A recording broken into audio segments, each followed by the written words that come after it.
Halo, selamat berjumpa kembali dalam pembelajaran melalui daring atau online. Kali ini Pak Robert akan melanjutkan pelajaran kita, yaitu dengan belajar bilangan pecahan.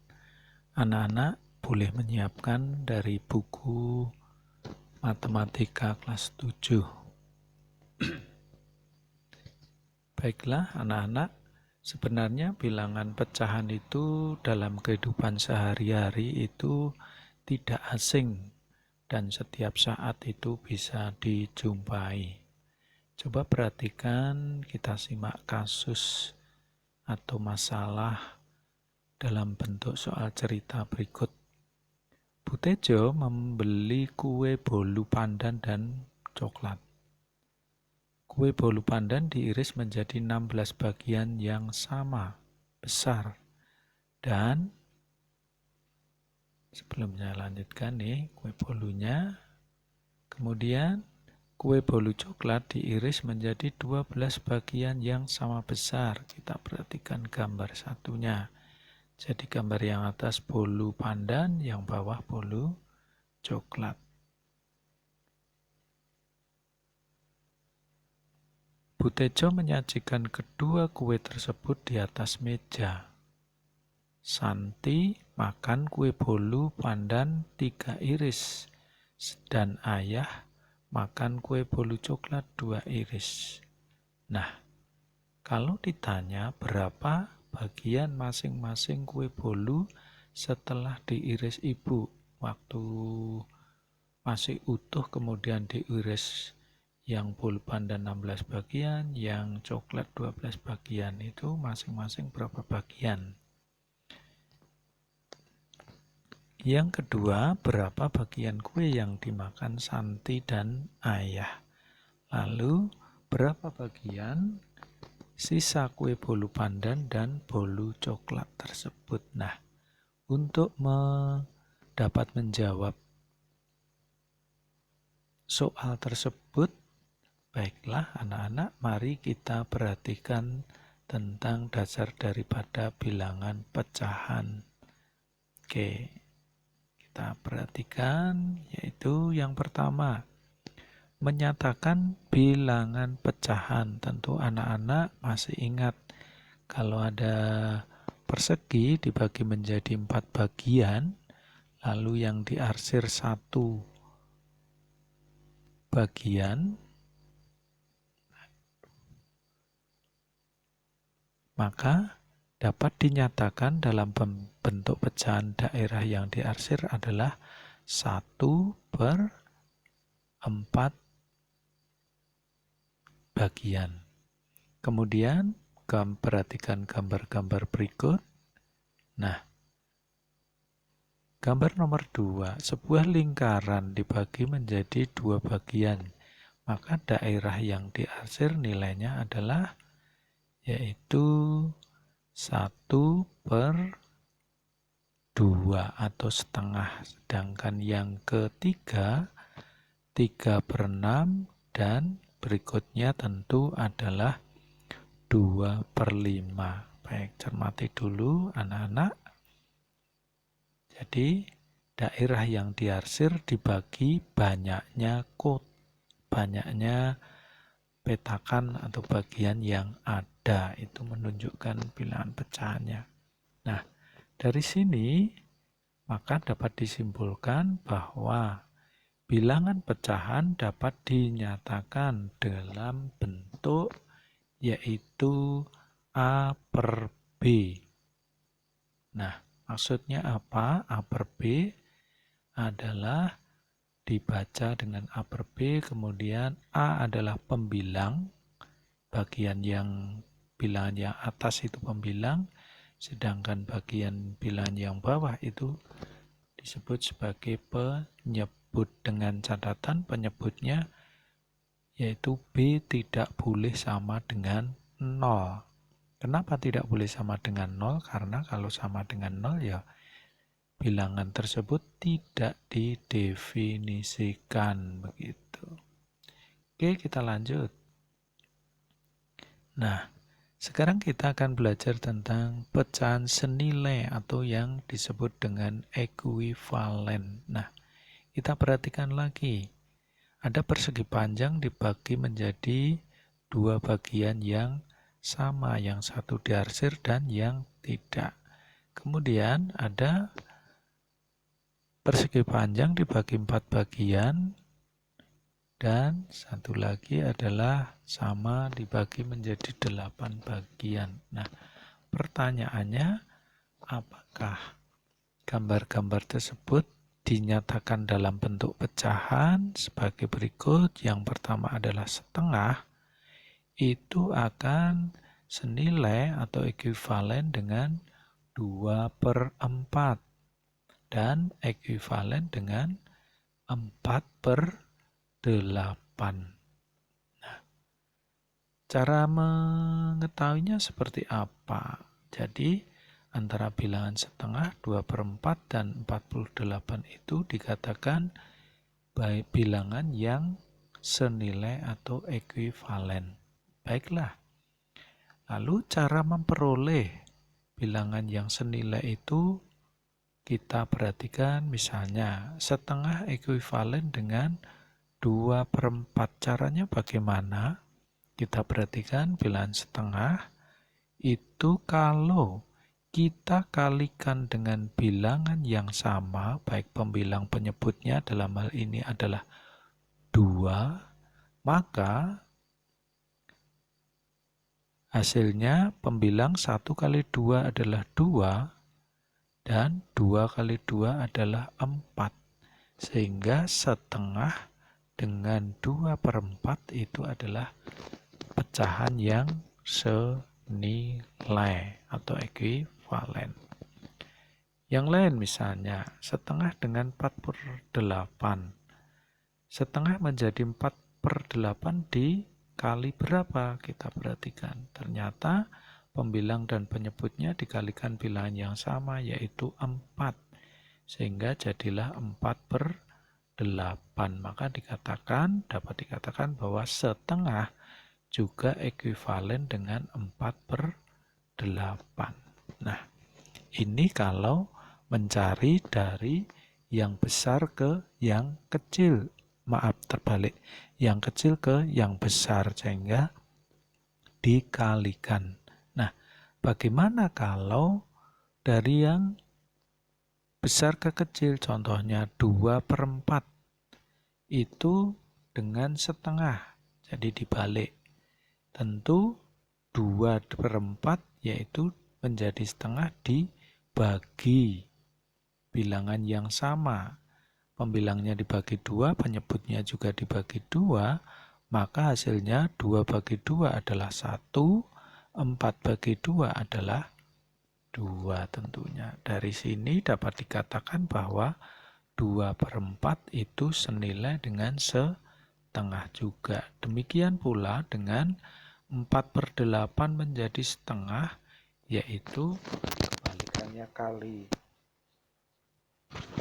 4 /4 adalah dibagi 4, sehingga pembilang penyebut dibagi bilangan yang sama menghasilkan yaitu 1/2. Nah, sehingga 4/8 itu juga ekuivalen atau senilai dengan setengah. Nah, dari tampilan antara dikali dan dibagi yang bawah, maka di sini saya ulang, memperoleh senilai itu bisa dicari dengan cara pembilang dan penyebut dikalikan bilangan yang sama. Sedangkan yang bawah adalah pembilang dan penyebut itu dibagi dengan bilangan yang sama. Nah, maka akhirnya jadilah bilangan yang ekuivalen atau senilai. Baik, kita lanjutkan. Jenis-jenis bilangan pecahan. Ada pecahan biasa, contohnya setengah, kemudian 2/3, kemudian 3/7, kemudian 4/3, kemudian 7/5. Nah, Disebut pecahan biasa karena hanya terdiri dari pembilang dan penyebut saja. Nah, dari sini dapat dikelompokkan menjadi 2. Setengah 2/3, 3/7 itu dikatakan pecahan yang murni. Kenapa murni? Yaitu pembilangnya itu bilangannya pasti lebih kecil daripada penyebutnya. Sedangkan 4/3 dengan 7/5 yang pembilangnya lebih besar itu dikatakan pecahan biasa yang tidak murni. Karena nanti bisa diubah menjadi pecahan campuran. Baiklah, yang kedua adalah pecahan campuran. Contohnya 1/2. Dituliskan seperti itu atau 5/2/3. Nah, ini jenis pecahan yang kedua yaitu pecahan campuran. Berikut yang ketiga, pecahan desimal. 0,1, 0,75 dan sebagainya. Jadi dinyatakan dengan adanya koma di situ. Berikut persen, dibaca per 100, dituliskan 10%, 25%. Nah, kenapa ini disebut juga masuk golongan atau jenis bilangan pecah? Karena 10% itu sama dengan 10/100, sedangkan 25% adalah 25/100. Nah, inilah persen pun dikatakan juga jenis bilangan pecahan. Demikian pula per mil atau per 1000. Yang membedakan adalah dengan persen di bawah ada 02. Nih. Misalnya 102 per mil. Itu artinya sama dengan 102 per 1000. Sedangkan 58 per mil adalah 58 per 1000. Nah, inilah anak-anak jenis-jenis bilangan pecahan. Jadi ada 5 jenis. Baik, kita lanjut. Lalu bagaimana mengubah pecahan? Maksudnya adalah pecahan biasa mau diubah ke pecahan campuran atau pecahan campuran diubah ke pecahan biasa atau sebaliknya atau ke persen, ke per mil dan sebagainya. Nah, yang pertama kita akan belajar tentang mengubah pecahan biasa menjadi pecahan campuran, desimal, persen atau per mil. Baiklah kita lihat. Nah, nomor 1, pecahan biasanya 7/2. Ternyata dapat diubah menjadi pecahan campuran 31/2. Dari mana itu 31/2? 7 dibagi 2 dapat 3. Sisanya 1, jadi 1/2. Sedangkan pecahan desimal dapat dilakukan dengan menggunakan hitungan porokapit ya. Kemudian kalau diubah 7/2 menjadi persen adalah 7/2 kali 100% sama dengan 350%. Dan kalau diubah atau dinyatakan dalam per mil, ya 7/2 kali 1000 per mil. Hasilnya adalah 3.500 per mil. Nah, untuk nomor 2 dan seterusnya dapat anak-anak pelajari atau dapat disimak.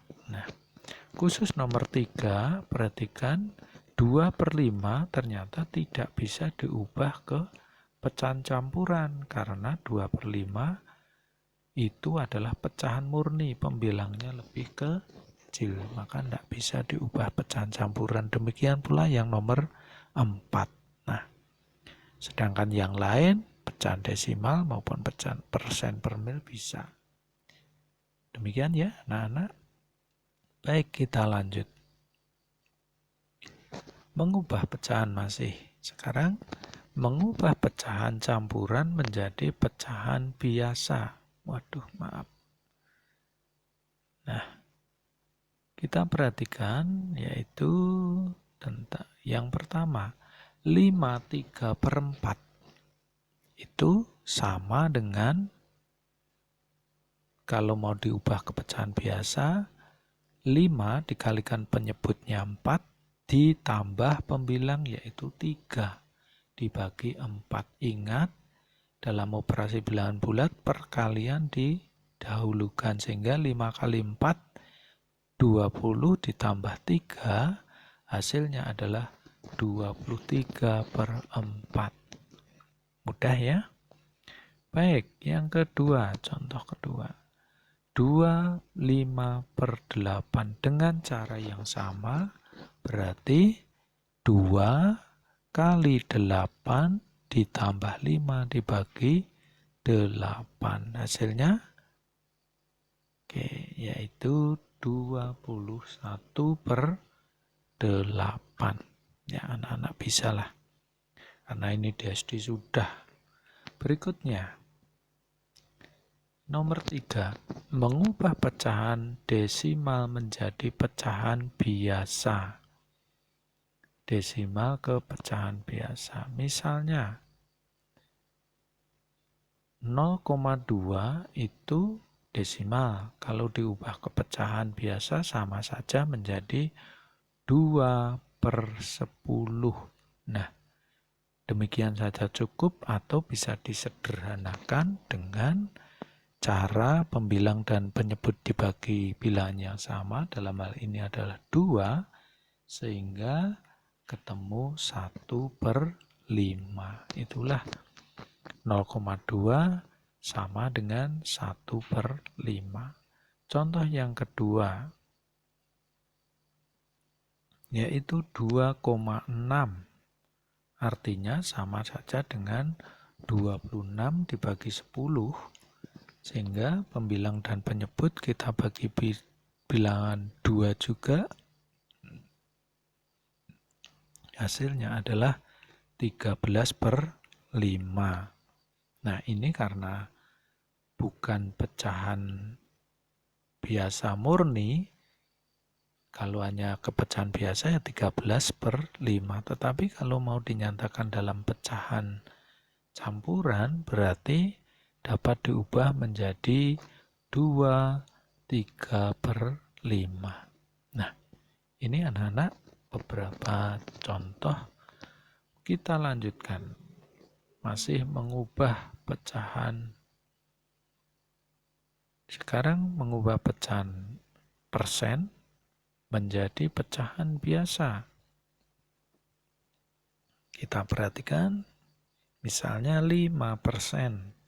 Ingat, persen artinya per 100, berarti kalau dinyatakan dalam pecahan biasa 5/100. Nah, 5/100 ternyata bisa disederhanakan menjadi masing-masing pembilang penyebut dibagi bilangan yang sama, yaitu yang bisa adalah 5, sehingga hasilnya adalah 1/20. Nah, berikut yang B, 64%. Sama dengan contoh yang A, berarti 64/100. Sama, kita sederhanakan, bisa dibagi 5 juga, berarti, maaf, sebenarnya bukan dibagi 5 ya. Ini contoh yang salah. Tapi bentuk sederhananya adalah 16/25. Ya, saya ulang, 16/25. Jadi dibagi 4 mestinya. Baik, kita lanjut. Mengubah pecahan per mil menjadi pecahan biasa. 25 per mil. Ingat, per mil adalah per 1000, berarti 25 per 1000. Masing-masing pembilang penyebut dibagi 25, hasilnya adalah 1/40. Contoh yang B, 232 per mil, berarti 232 dibagi 1000 sama dengan 232 dibagi 8, demikian pula 1000 bagi 2 bagi 8 hasilnya adalah 29 per 125. Nah, itulah anak-anak cara mengubah bilangan pecahan baik dari pecahan biasa ke pecahan campuran, desimal, per mil, persen, atau sebaliknya. Dari contoh-contoh tadi sudah. Oke. Nah, demikian anak-anak untuk pelajaran kita hari ini, bahwa dengan belajar tentu anak-anak akan dapat memahami. Anak-anak bisa nanti mengulang video kalau belum begitu jelas. Titik awal dari semua pencapaian adalah keinginan. Nah, keinginan untuk belajar anak-anak seperti apa? Itulah menjadi pencapaian yang luar biasa bagi anak-anak sendiri. Demikian pembelajaran hari ini. Terima kasih. Sampai berjumpa kembali untuk materi selanjutnya. Ciao.